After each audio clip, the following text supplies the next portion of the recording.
Hi. Today, as I'm speaking, it's October the 2nd, and traditionally, I would say, in many congregations across the United Church, the month of October, it's a month for stewardship. And I know what some people are thinking or say when they hear that is, oh, okay, here's again the talk about money and all that we're talking about in this church, in our churches these days. It's about money and give, give, give, give, give.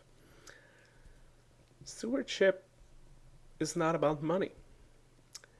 And it's kind of sad that we, maybe as a denomination, as people, focus exclusively on money.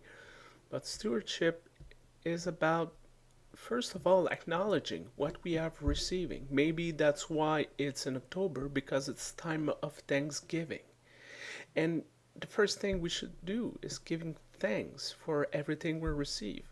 In the context of a congregation, giving thanks for those who work so hard all those years before us to make sure that we have a congregation, we have ministers, we have volunteers, we have people who are still involved in this church and offer programs for youth, for kids, for adults.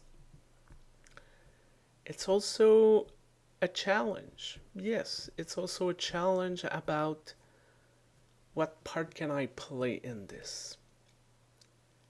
And that's why it goes way beyond the question of cents and dollars. Because, yes, there's some who are working hard, making a good living, and decide that that's the way they can help their community, the congregation, is by offering financial support.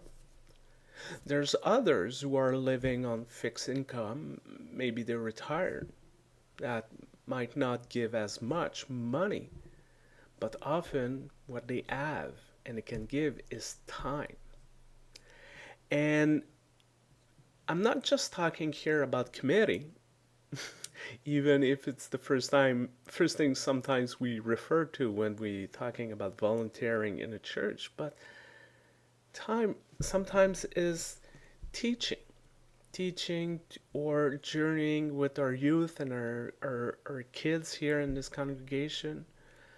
Maybe it's volunteering time visiting the elderly and the sick. Maybe it's volunteering time to here in our congregation. We have a group of men and ladies who go on Tuesday morning to downtown Ottawa City Mission to help serve breakfast. That for them costs nothing, maybe the gas, but it's time they're offering. Others might not have a lot to offer financially, maybe they have limited energy, but they will pray. They will pray for those who are sick, those who are struggling. And so many times I receive feedback, people telling me it really helped me to go through those difficult times knowing that the people of my community were thinking of me, were praying for me. Others might knit prayer shawl, knit scarves for kids, and mittens for kids. I could go on and on and on about example. I think what we need to realize is, and that I'm deeply convinced of, we all have something to offer. That I'm convinced.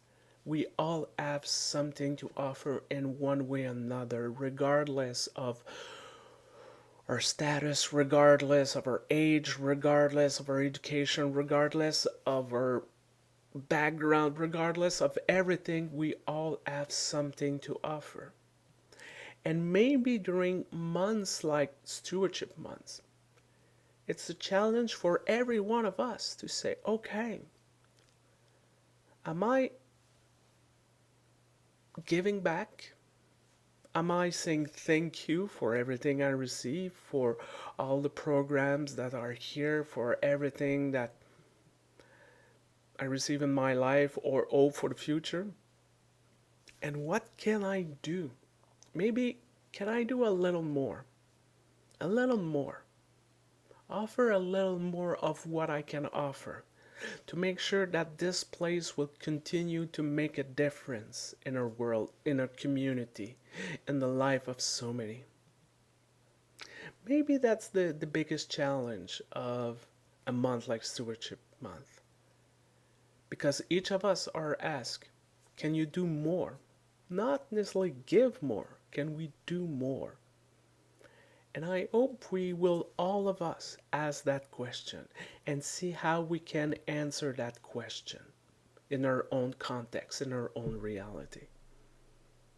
I hope you will have a great week.